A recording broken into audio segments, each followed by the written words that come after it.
भगिनींनो आणि मातांनो, नमस्कार. जय महाराष्ट्र. साधारणतः मी एक महिन्यानंतर आपल्याला भेटतोय. गेल्या वेळेला भेटलो होतो तेव्हा मला वाटतं दुसऱ्या दिवशी 1 मे होता, म्हणजे आपला महाराष्ट्र दिन होता. आणि तिथपासून आजपर्यंत साधारणतः मे महिना आता संपला. 1 महिना झालेला आहे. 1 महिन्यामध्ये नेमके आपण कुठे आहोत, आपण काय केलेलं आहे, पुढे काय करायला पाहिजे, ही संपूर्ण माहिती देणं मला असं वाटतं हे माझं कर्तव्य आहे. आणि नाहीतरी आपलं नातं आता एक वेगळं निर्माण झालेलंच आहे. पहिल्या प्रथम मी आपल्याला सर्वांना खरोखर मनापासून धन्यवाद देतो आहे.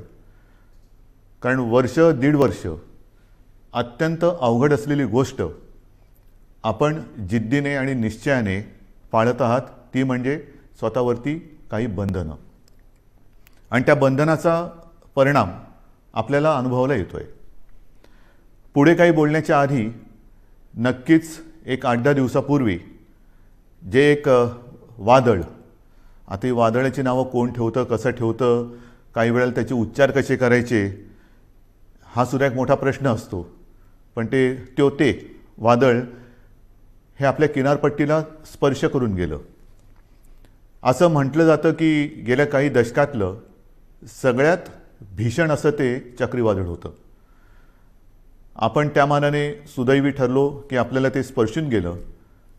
पण गुजरातला मात्र पूर्ण ताकदीनिशी ते धडकलं. गेल्या वर्षी आपल्याला आठवतंय निसर्ग चक्रीवादळ आलं होतं, ते तर आपल्या रायगडमध्येच धडकलं होतं.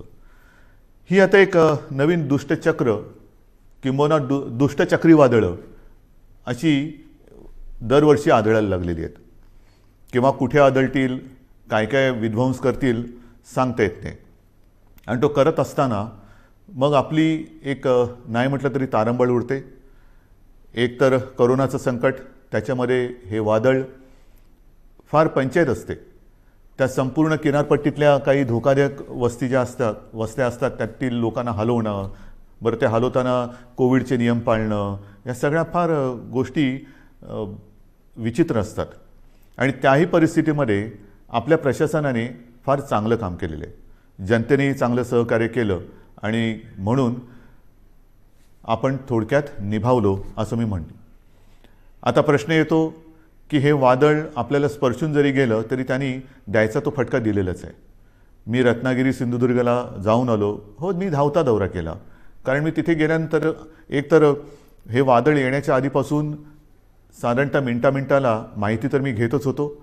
वादळ धडकल्यानंतर सुद्धा ते किती प्रमाणात कुठे काय काय धडकलं, म्हणजे त्याचा जोर जेव्हा आपल्याकडे स्पर्शून जाताना होता, वाऱ्याचा वेग किती आहे, काय किती आहे, हे सगळं मी पूर्ण लक्ष ठेवून होतोच. आणि मग तिथे जाऊन बघितल्यानंतर नुकसान किती झाले ह्याची कल्पना आली. घरावरती झाडं पडलेली आहेत, म्हणजे पडली होती. त्याच्यानंतर काही ठिकाणी वीज पुरवठा खंडित झाला होता. मग आता नुकसान भरपाईची एक गरज असते. ती नुकसान भरपाईची सुद्धा आपण घोषणा केलेली आहे. आणि घोषणा नुसती नाही तर प्रत्यक्ष द्यायला आता ती सुरुवातसुद्धा होणार आहे. महत्त्वाचा मुद्दा असतो याच्यामध्ये तो निकषांचा.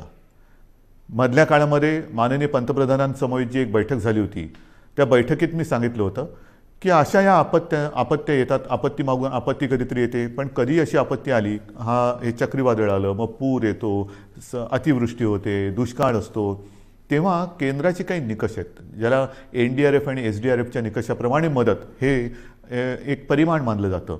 मी त्याही वेळेला विनंती केली होती आणि आता पुन्हा करतोय की ते जे परिमाण आहे, निकष आहेत, ते आता बदलायला पाहिजेत. कारण आता ते थोडे अपुरे पडायला लागलेले आहेत. आता ते निकष काही जरी असले तरी आपण मात्र याही वेळेला कोकणवासियांना आणि जे कोणी त्याच्यामध्ये, म्हणजे अगदी पालघरपासून जिथे जिथे हे नुकसान ज्यांचं झालेलं आहे, त्यांना गेल्या वेळेला वादळात जे निकष लावले ते निसर्ग वादळाचे निकष, त्याच्याप्रमाणेच आपण मदत जाहीर केलेली आहे आणि तशीच ती मदत त्यांना आपण देऊ. हा झाला मुद्दा संकट आल्यानंतर करण्याच्या मदतीचा. पण आता ही संकटं जर का वारंवार येणार असतील आणि असं दिसतंय, मग त्याला बदलतं हवामान म्हणा किंवा अन्य काही गोष्टी म्हणा, तर ही वादळ जर का आपल्याकडे दरवर्षी आपल्याला त्रास देणार असतीलच आणि तशी ती देत आहेत म्हटल्यानंतर काही ठिकाणी मात्र ह्या किनारपट्टीवरती कायमस्वरूपी काही उपाययोजना करण्याची गरज आहे. मग ही कायमस्वरूपी उपाययोजनामध्ये काय काय येतं, तर धूप प्रतिबंधक बंधारे आहेत, की जेणेकरून लाटा आदळणार नाहीत. मग त्या परिसरामध्ये वीज पुरवठा खंडित होतो, कारण विजेचे खांबच्या खांब उन्मळून पडतात, झाडं उन्मळून पडतात, कधी तारांवरती झाडं पडतात आणि मग तारांबळ उडते आपली. तर अशा वेळेला भूमिगत तारा म्हणजे ज्या वीज वाहक तारा असतात, वायरी असतात, त्या भूमिगत करणं, त्याला आता प्राधान्य देतो आहोत. नंतर भूकंपरोधक घरं काही ठिकाणी करावी लागतील. नंतर आपल्याला ह्या ज्या काही वस्त्या अचानक काही ठिकाणी हलवाव्या लागतात, ही बांधकामंसुद्धा कधी चांगली असतील कधी नसतील, तर पक्के निवारे हे बांधण्याची गरज आहे. पक्के निवारे, कारण काही होऊ शकतं. अशा वेळेला ह्या ज्या काही कायमस्वरूपी सोयी सुविधा आपल्याला करायच्या आहेत त्याच्याबद्दल आपण सुरुवात तर केलेली आहे, पण त्याही बाबतीत केंद्र सरकारशी आपण बोलतो आहोत आणि मला खात्री आहे की केंद्र सरकार लवकरच आपल्याला या बाबतीत नक्की मदत करेल. ही झाली गोष्ट ह्या चक्रीवादळाची, तोतेच ना त्या वादळाची. मग आपला जो मुद्दा आहे तो साहजिकच आहे. 1-1.5 वर्ष जी लढाई चालली ती कोरोना. या कोरोनाच्या लढाईमध्ये आपण आत्तापर्यंत काय काय केलेलं आहे हे पहिल्यांदा आपल्याला सांगतो. आपण ज्या काही घोषणा केल्या होत्या की कोणाला काय काय देणार, तर साधारणतः आपण कुठे आहोत, काय दिलेलं आत्तापर्यंत, तर अन्न सुरक्षा योजनेमध्ये जवळपास 2,74,000 मेट्रिक टन धान्याचे मोफत वितरण आपण केलेलं आहे. शिवभोजन थाळीमध्ये सुद्धा 54-55 लाख थाळ्या यांचं मोफत वितरण आत्तापर्यंत आपण केलेलं आहे. संजय गांधी निराधार, श्रावणबाळ, वृद्धापकाळ वेतन, विधवा निवृत्ती वेतन, दिव्यांग निवृत्ती यामध्ये जवळपास 850 कोटी रुपये लाभार्थ्यांच्या बँक खात्यामध्ये थेट जमा झालेले आहेत. 850 कोटी रुपये लाभार्थ्यांच्या खात्यात जमा झालेले आहेत. त्याच्यानंतर नोंदणीकृत बांधकाम कामगारांसाठी साधारणतः हे कामगार 10 लाखाच्या आसपास आहेत. त्यांना आपण 154 कोटी 95 लाख रुपयांचा निधी थेट त्यांच्या बँक खात्यात आपण जमा केलेला आहे. घरेलू कामगारांसाठी सुद्धा 34,42,000 रुपयांचा निधी हा जमा झालेला आहे त्यांच्या खात्यात. फेरीवाल्यांसाठी सुद्धा जवळपास म्हणजे ते अजून चालू आहे, ह्या सगळ्या गोष्टी अजून चालू आहेत. हे आत्तापर्यंत काय केले हे मी तुम्हाला सांगतोय. फेरीवाल्यांसाठी साधारणतः 52 कोटी रुपयांचा निधी आत्तापर्यंत आपण दिलेला आहे. आदिवासींसुद्धा आपण आत्तापर्यंत साधारणतः काही लाख रुपयांचा निधी त्यांच्या खात्यामध्ये जमा केलेला आहे, अजून तो चालू आहे.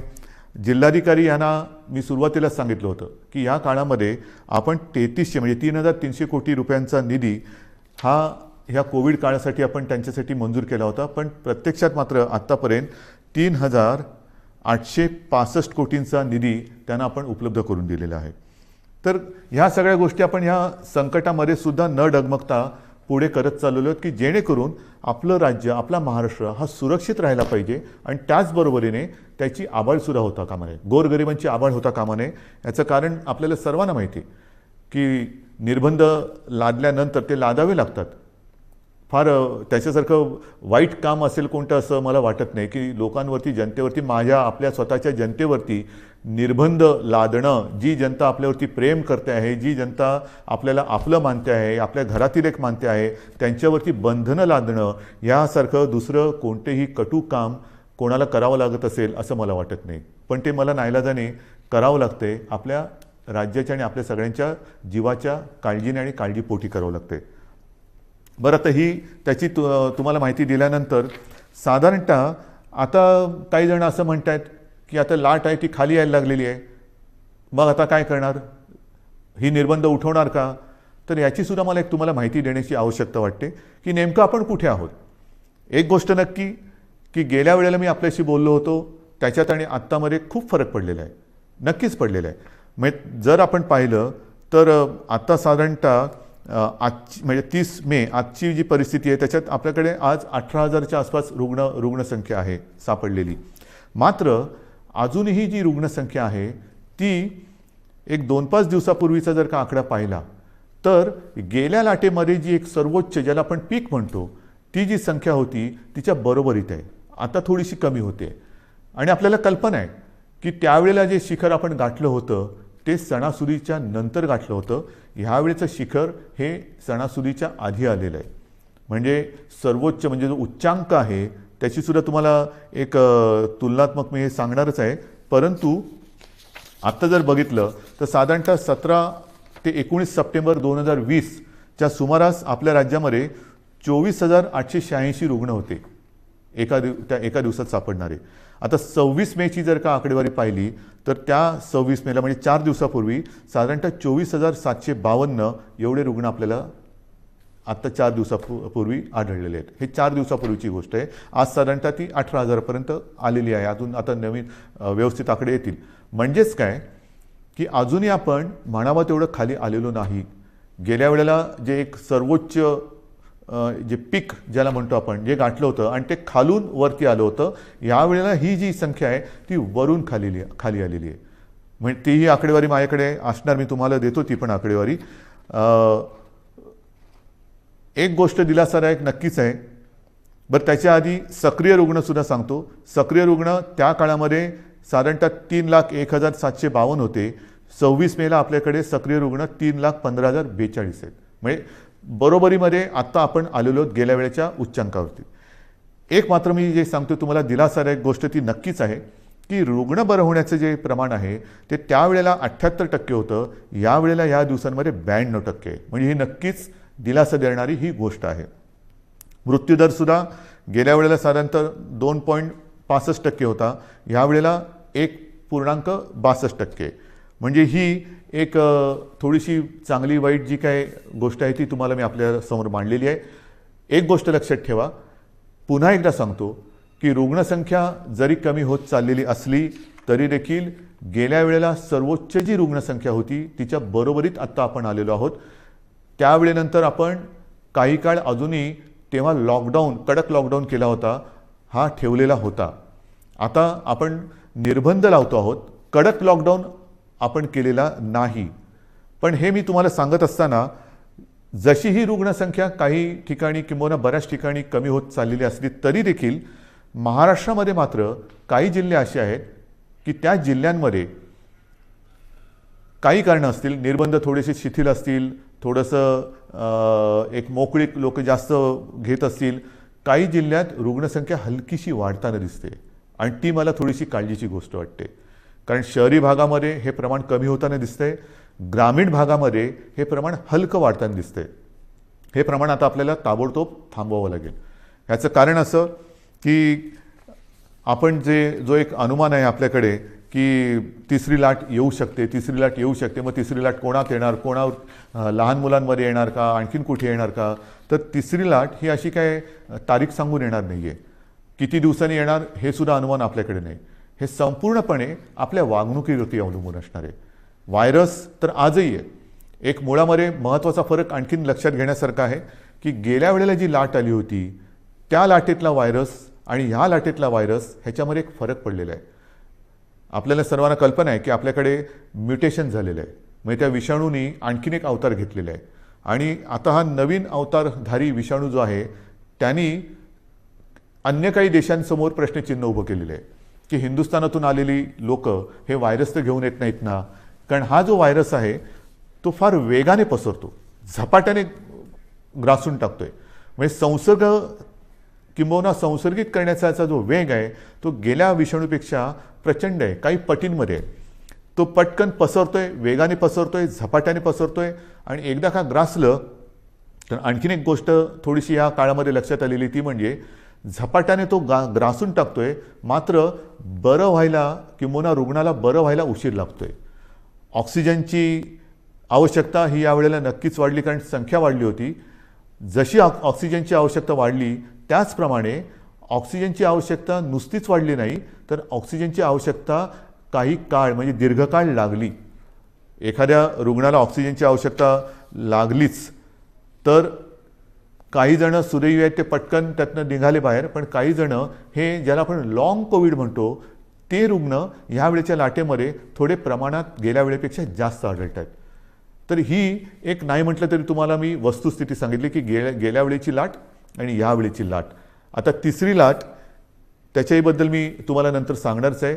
पण ह्या निमित्ताने आता मध्ये हा जो काही उतार आलेला आहे त्या उतारामध्ये आपल्याला गेल्या वेळेला असं वाटलं होतं की किती वाढले, हां ठीक आहे दिवसाला 24,000 सापडले होते ना, त्याच्यापेक्षा पण कितीतरी आपण बेड्स वाढवलेले आहेत. त्या बेडची पण संख्या माझ्याकडे आहे, मी तीही तुम्हाला तेव्हा सांगितली होती की साधारणतः आता टेस्ट करणाऱ्या ज्या प्रयोगशाळा आहेत, ह्या अगदी सुरुवातीला 2-1 होत्या, ह्याही तुम्हाला माहिती आहेत. आता सुमारे 600च्या आसपास आपण प्रयोगशाळा संपूर्ण राज्यात, मग RT-PCR आहेत, रॅट आहेत, आणखीनही काही किट नवीन नवीन बाजारात येत आहेत. ही सगळी केंद्र किंवा प्रयोगशाळा पण चालू केलेल्या आहेत. ICU बेड्स वाढवलेले आहेत, ऑक्सिजन बेड्स वाढवलेले आहेत. साधारणतः गेल्या वेळेला 3,60,000 होते, ते आता 4-4.5 लाखापर्यंत एकूण बेड्स गेलेले आहेत. हे जरी सगळं करत असलो तरी एका गोष्टीची आपल्याला फार आवश्यकता आहे आणि ती जेव्हा आता यावेळेला जाणवली ती म्हणजे ऑक्सिजन. मला अजूनही ते दिवस आठवले का घाम फुटतो. ऑक्सिजन आता काही तासापुरताच राहिलेला आहे. ऑक्सिजन केवळ आज रात्रीपुरताच राहिलेला आहे. अशी जेव्हा फोन हॉस्पिटलमधनं किंवा जिल्ह्यातनं येत होते तेव्हा संपूर्ण आपल्या प्रशासकीय यंत्रणेचे धाबे दणाणत होते. करायचं काय हा मोठा प्रश्न होता.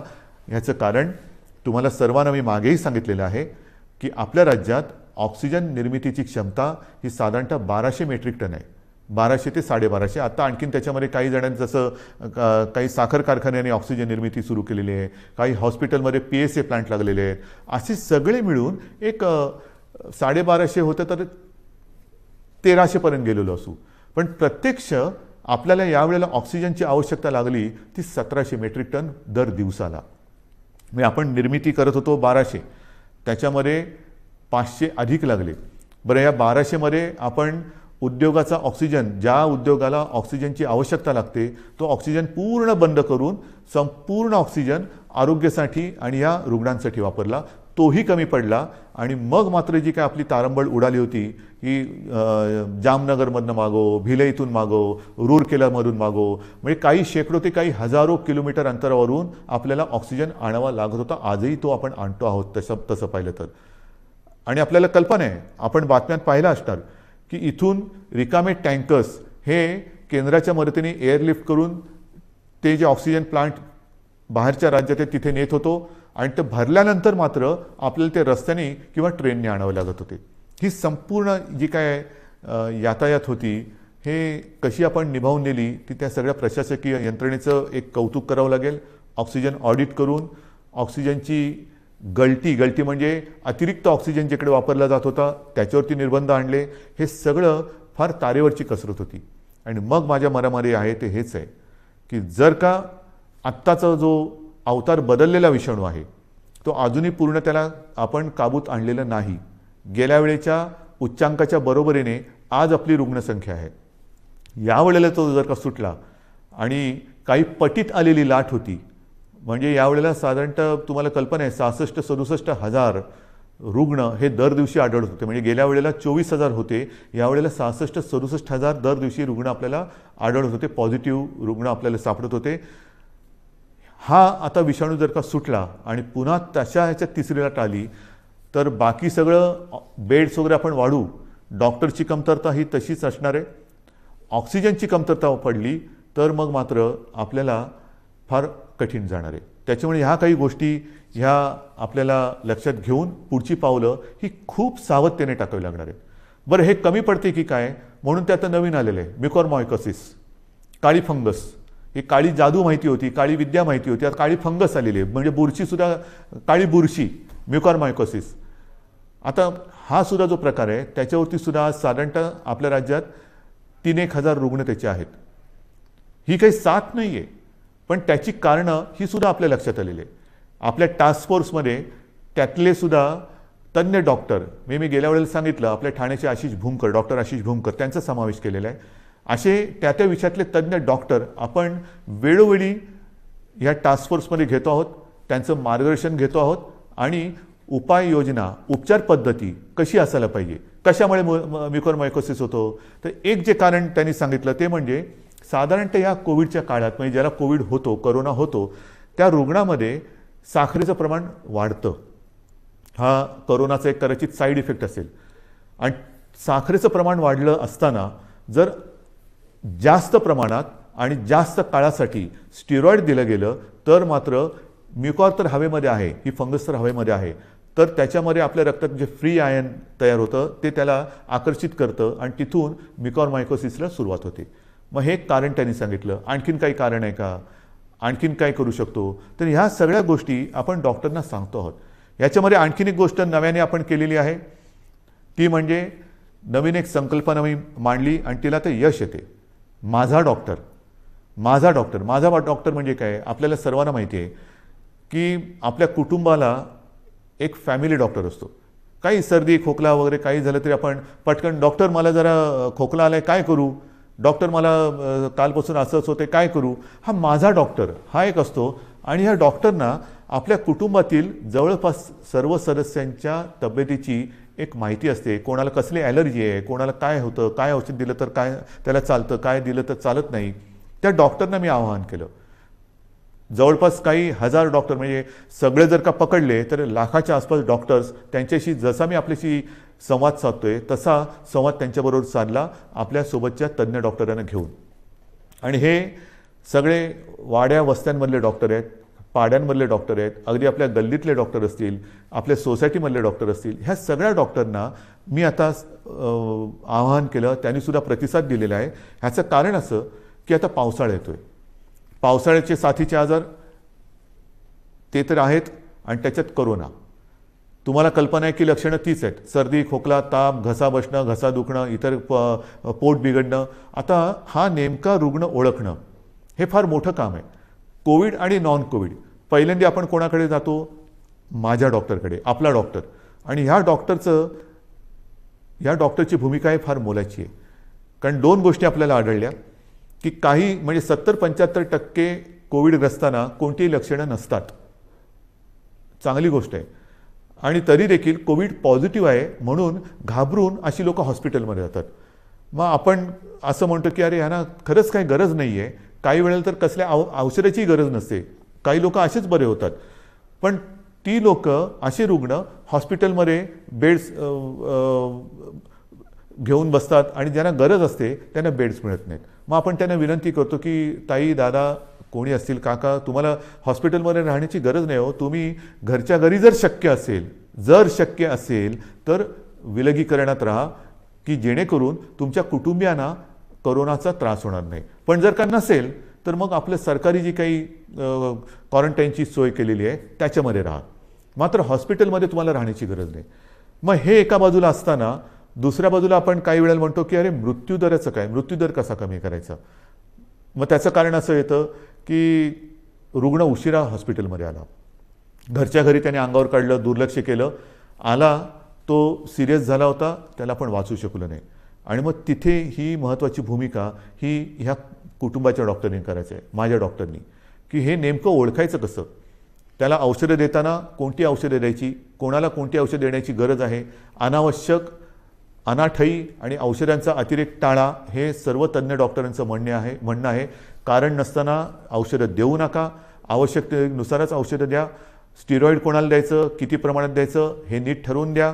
आणि घरी किंवा आपल्या विलगीकरण कक्षामध्ये सरकारच्या किंवा महापालिकांच्या एखादा रुग्ण जर का उपचार घेत असेल तर त्याला नेमकी कोणती लक्षणं आहेत की ते लक्षण दिसल्याबरोबर त्याला हॉस्पिटलमध्ये आणलं पाहिजे की जेणेकरून त्याला हॉस्पिटलमध्ये यायला उशीर होणार नाही आणि त्याचा जीव आपण वाचू शकू. तर ह्या महत्त्वाच्या गोष्टी या फॅमिली डॉक्टरनी करायच्या आहेत. एक तर कोविड नॉन कोविड ओळखणं हे फार महत्त्वाचं आहे. ते ओळखल्यानंतर कोविड रुग्ण असेल, त्याच्या घरामध्ये विलगीकरणाची सोय नसेल तर त्याला सांगितलं पाहिजे की तू कोविडग्रस्त आहेस, तू या इकडे राहा. आणि मग त्याला औषधं देण्याची जबाबदारी आणि हे लक्षणं ओळखण्याची एक जबाबदारी ही या डॉक्टरने करायची. आणि मला खात्री आहे की ज्या पद्धतीने या सर्व डॉक्टरांनी प्रतिसाद दिलेला आहे तो प्रतिसाद पाहिल्यानंतर कोविडचं युद्ध आपण नक्कीच जिंकू शकतो. आता तिसरी लाट ही जी काही येणार म्हणतो आहोत, काही जणांचं म्हणणं असं आहे की जर का वयाप्रमाणे म्हटलं तर पहिली लाट ही ज्येष्ठ नागरिकांमध्ये आली, दुसरी लाट ही युवा ते मध्यम वयीन नागरिकांमध्ये आली, तर वयोमानाप्रमाणे म्हटलं तर कदाचित तिसरी लाट ही बालकांमध्ये येऊ शकेल. आणि मग काय करायचं. काही जणांचं म्हणणं आहे की तसं बालकांमध्ये येण्याचं कारण नाही, पण आली तरी घाबरण्याचं कारण नाही आहे, कारण बालकांमध्ये मुळामध्येच रोगप्रतिकारक शक्ती ही आपल्यापेक्षा जास्त असते.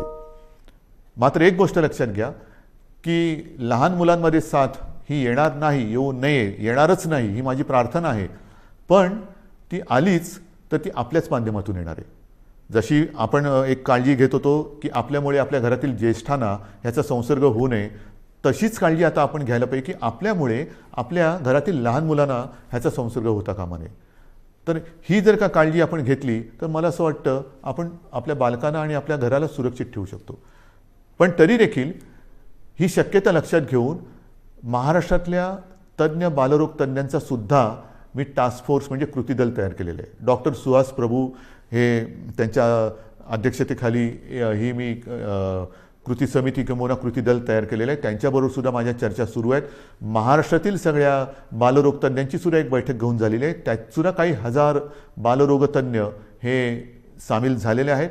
संपूर्ण सज्जता ही प्रत्येक जिल्ह्यात आपण करतो आहोत.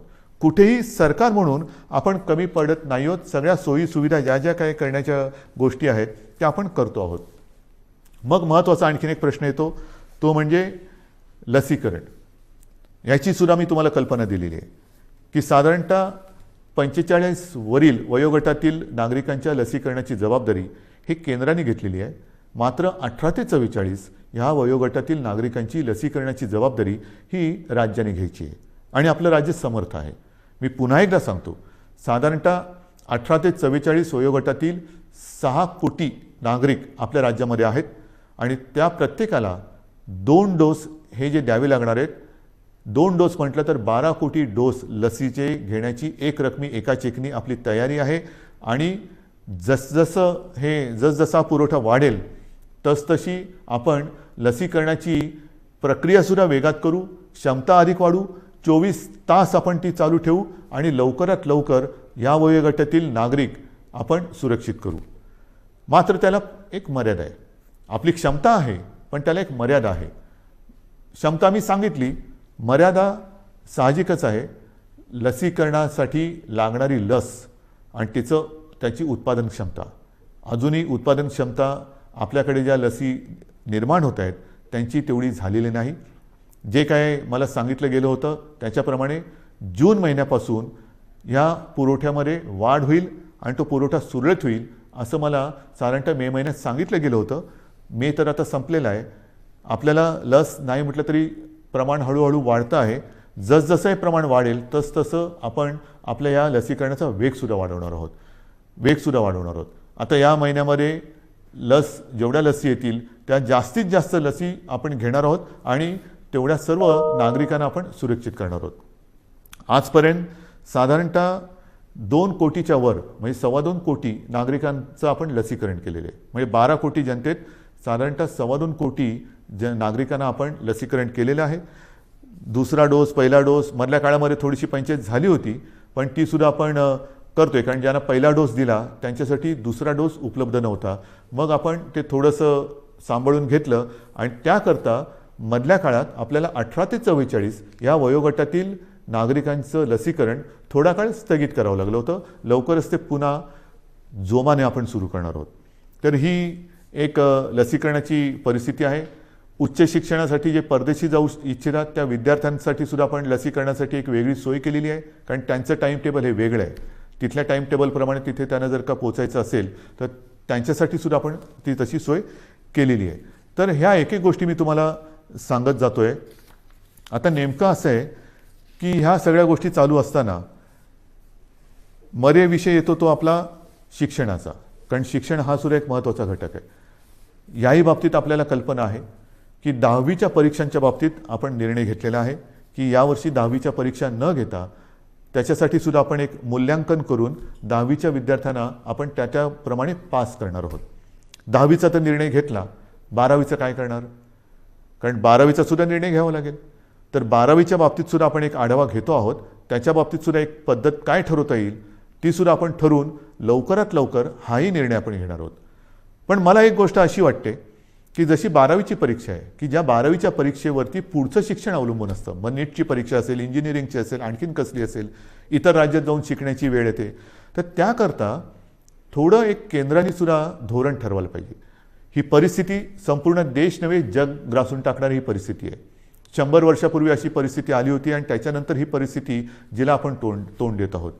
तर ज्या परीक्षांचं महत्त्व इतर पुढच्या आयुष्यावरती परिणाम करणारं आहे, भवितव्य त्याच्यावरती अवलंबून आहे, मी माननीय पंतप्रधानांना गेल्या वर्षी एक विनंती केली होती, तीच आज आपल्या माध्यमातून करतोय. कदाचित मी पत्र पण लिहायचे असेल तर पत्र लिहीन, बोलायची आवश्यकता असेल तर बोलीन सुद्धा, की काही वेळेला हे जे निर्णय आहेत ते सर्व देशासाठी त्याचं एक धोरण असलं पाहिजे. की 12वीची परीक्षा आहे, काय करायला पाहिजे, आणखीन काही परीक्षा असतील तर देशात त्याचा जर का एक पडसाद उमटणार असतील तर देशासाठी एक धोरण असायला पाहिजे. शैक्षणिक धोरण हे एक असायला पाहिजे.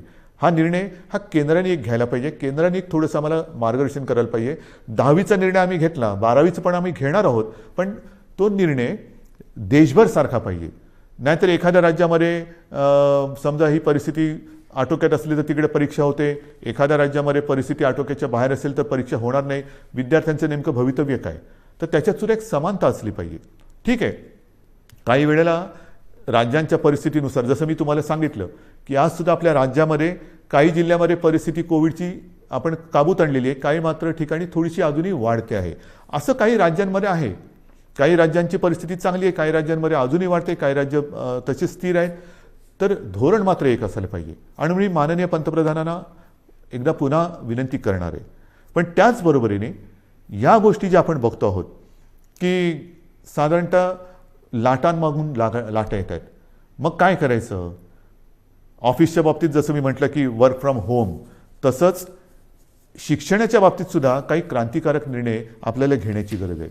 की काय करता येईल, अजूनही हे नेटवर्किंग कसं करता येईल, केबलिंग कसं करता येईल, की मुलांना सुद्धा जर का हा लॉकडाऊन किंवा कोविड अजून काही महिने काही काळ चालला, आपल्याला असं वाटलं होतं की 2020 हे वर्ष कोविडग्रस्त म्हणून होईल आणि 21मध्ये सगळी दारं उघडतील, तर झालं भलतंच.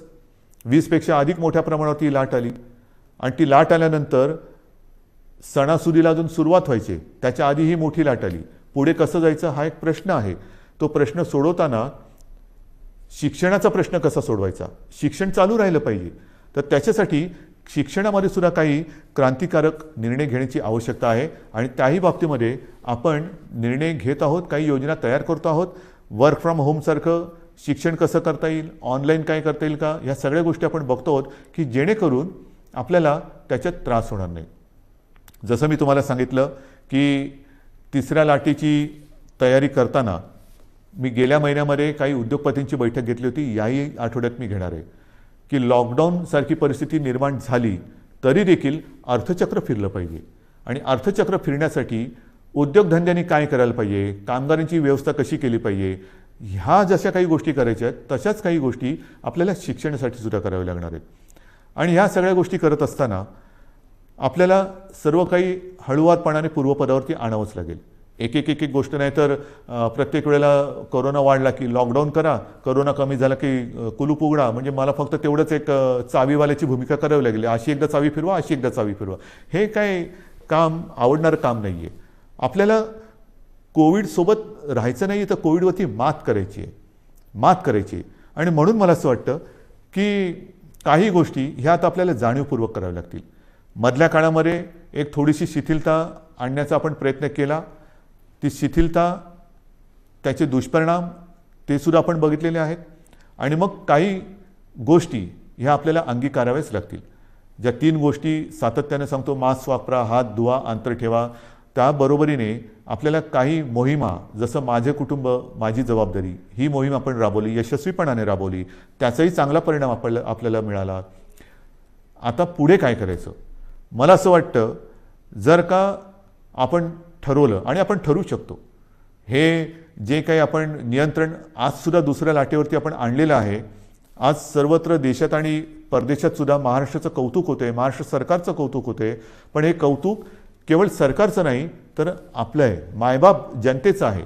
सरकार काय करणार, सरकार नियम लावेल, सरकार बंधनं टाकेल, पण जनतेने जर का सहकार्य नाही केलं तर कोणतेही सरकार यशस्वी होऊ शकत नाही. तर आत्ताचं हे नियंत्रण आहे, आत्ताचं जे काही नाही म्हटलं तरी आपण, मी यश अजून म्हणत नाही पण नियंत्रणच म्हणू, हे संपूर्णपणे आपलं श्रेय आहे, माझ्या माता भगिनींचं आणि बांधवांचं श्रेय आहे.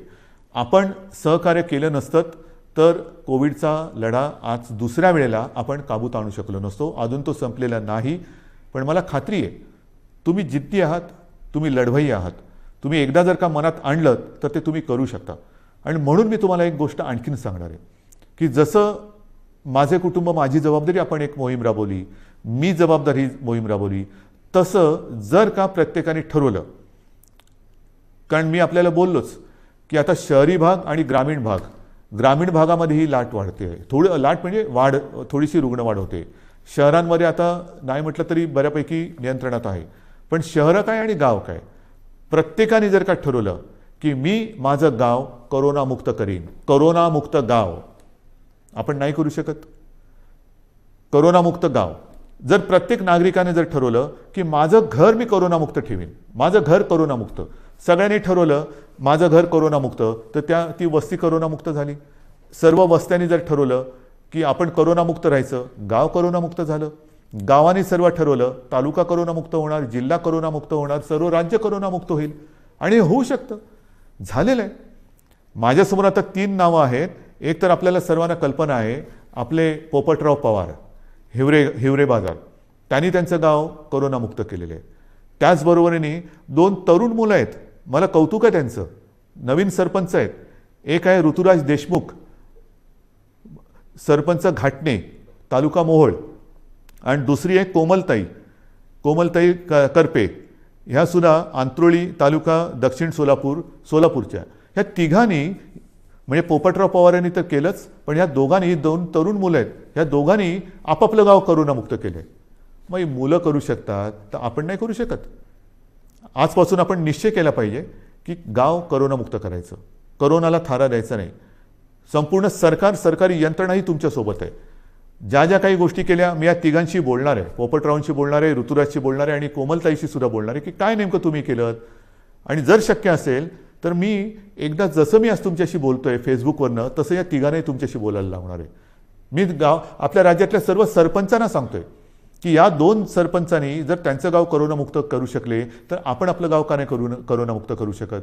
आणि हा निश्चय जोपर्यंत आपण करत नाही तोपर्यंत ही नुसती उघडझाप जशी ती गेलेली ट्यूबलाईट, कधी उघडझाप कधी पेटते, कधी बंद होते, कधी पेटते, ही असे ट्यूबलाईटसारखं नको. आपल्याला लख्ख प्रकाश टाकायचं आहे. जे काय करायचं ते लख्ख प्रकाशात करायचं. तर आपल्याला करोनामुक्त गाव ही मोहीम आजपासून आता राबवायची.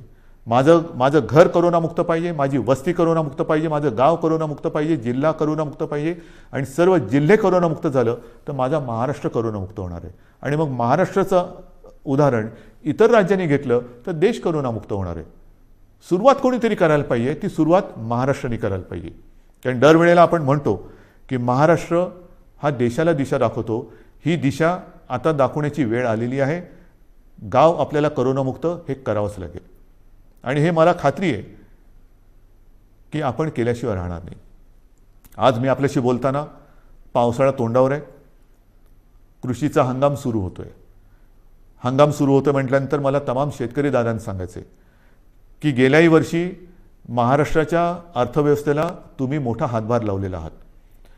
शेती आणि शेतीविषयक सगळे व्यवहार हे आपण थांबू दिले नव्हते, याही वेळेला थांबू देणार नाही आहोत. मग तुमचे बियाण्यांची दुकानं असतील, खतापाण्याची दुकानं असतील, इतर अवजारांची दुकानं असतील, तीसुद्धा आपण इतर काही दुकानं आपल्याला बंद ठेवावी लागली तरी ही दुकानं आपण बंद ठेवणार नाही आहोत. मात्र त्याला थोडंसं एक वेळेचं बंधन ठेवावं लागणार आहे. पण हे करताना कृपा करून गर्दी होऊ देऊ नका. एकतर स्वतः तोंडाला मास्क लावा. या हंगामामध्ये मग नांगरणी असेल, पेरणी असेल, अमुक असेल, तमुक असेल, मग उद्या कापणी होईल, अमुक होईल, मग शेतमजूर इकडे तिकडे यायला जायला लागतील.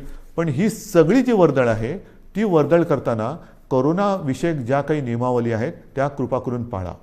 कारण आपण केवळ राज्याचेच नव्हे तर देशाचे अन्नदाते आहेत. आणि अन्नदात्याचं जर का आरोग्य बिघडलं तर देशाचं आरोग्य बिघडलं. आपण अन्नदाते आहात, आपण सुरक्षित राहा. आपल्याला संपूर्ण सहकार्य सरकार करतं आहे, सरकार करेल. आपल्या कृषीविषयक ज्या काही गोष्टी असतील त्याच्यावरती कोणतीही बंधनं आपण टाकत नाही आहोत. ते सगळे व्यवहार, सगळ्या गोष्टी ह्या व्यवस्थित चालू राहतील. फक्त एकच अट आहे, कृपा करून ही बंधनं पाळा आणि गर्दी होऊ देऊ नका. शेवटी मी एकच सांगेन की ही दुसरी लाट ही अपेक्षेपेक्षा फार मोठी होती. या दुसऱ्या लाटेमध्ये अनेक जणांनी आपले आप्तस्वकीय गमावलेले आहेत, कुटुंबीय गमावलेले आहेत, अगदी मित्र परिवारातले काही मित्र गमावलेले आहेत. यामध्ये काही बालकं ही अनाथ झालेली आहेत, काही पालकांनी आपली बालकं गमावलेली आहेत. फार विचित्र आहे, ही साथ फार विचित्र आहे. आणि ही साथ एवढी वाईट आहे की हा म्हणता ओळखीपाळखीची माणसं ही आपल्याला सोडून गेलेली आहेत. यापुढे मात्र असं होऊ देता कामा नये.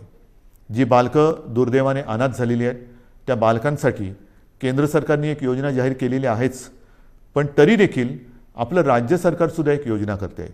कोणत्याही परिस्थितीत दुर्दैवाने ह्या बालकांचे पालक जरी त्यांनी गमावलेले असतील तरी त्यांचं पालकत्व हे सरकार घेईल. त्यांची आयुष्यातील वाटचाल ही मात्र आम्ही पोरकी होऊ देणार नाही, अनाथ होऊ देणार नाही.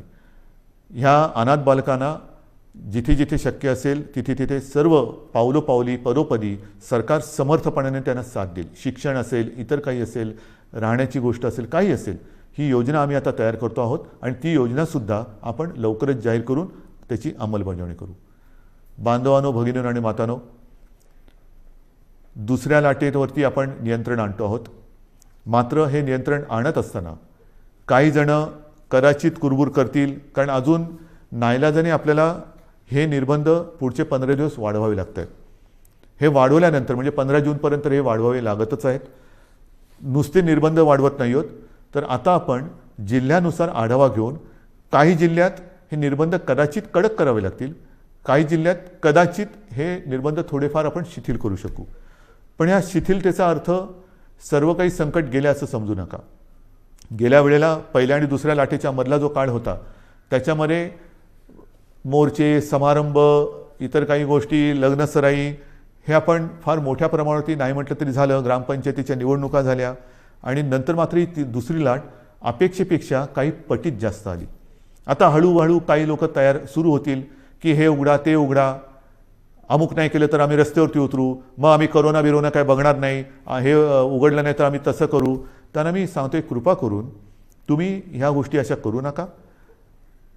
मला पूर्णपणे माहिती आहे की हे संकट फार विचित्र आहे, पण नुसतं हे संकट आता कमी झाले म्हणून घाईगर्दीने रस्त्यावरती उतरू नका.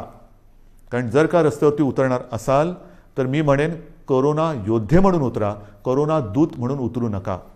जरा सरकारला तुम्ही जर का असं सांगणार असाल की अमुक नाही केलं तर आम्ही रस्त्यावरती उतरू, तर मला नम्रपणाने सांगायचं आहे की कोरोनाची साथ हा सरकारी कार्यक्रम नाही, ही सरकारी योजना नाही. कोरोनाची साथ ही सरकारी योजना नाही की जिच्या विरोधासाठी तुम्ही रस्त्यावरती उतरावं. तर तो जर का आपला गैरसमज असेल तर तो कृपा करून आपल्या मनातून काढून टाका. तो जर का आपला संभ्रम असेल तर मनातून काढून टाका.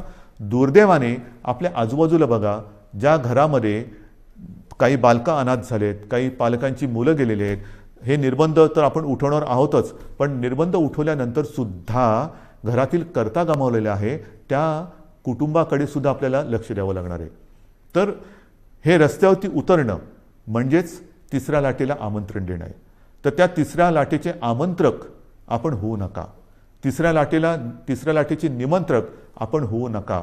कारण माझ्यासमोर संपूर्ण महाराष्ट्रातल्या जनतेच्या जीवनाचा प्रश्न आहे, आयुष्याचा प्रश्न आहे.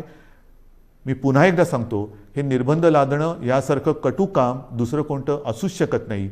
पण मात्र हे आपल्या आरोग्य व्यवस्थेचं प्रमाण बघून आपल्याला या गोष्टी कराव्या लागतात. अजूनही ऑक्सिजनची व्यवस्था आपण वाढवतोय. मिशन ऑक्सिजन हा एक कार्यक्रम घेतला आहे, जरूर घेतला आहे. काही ठिकाणी आपण प्लांट्स लावायला सुरुवात केलेली आहे, पण छोटे, मध्यम आणि मोठे असे प्लांट लावायला साधारणतः 3 महिने ते 18 महिन्यापर्यंत हा कालावधी लागू शकतो आहे. तो लक्षात घेता आपल्याला फार हळुवारपणाने एक एक गोष्टी या उघडत जाव्या लागणार आहेत. आणि म्हणून आजपर्यंत आपण जसं सहकार्य केलं तसंच सहकार्य साहजिकच आहे. हे आपल्यासाठी, आपल्या प्रियजनांसाठी, आपल्या मित्रपरिवारासाठी, आप्तसोक्यांसाठी हे मला अपेक्षित आहे.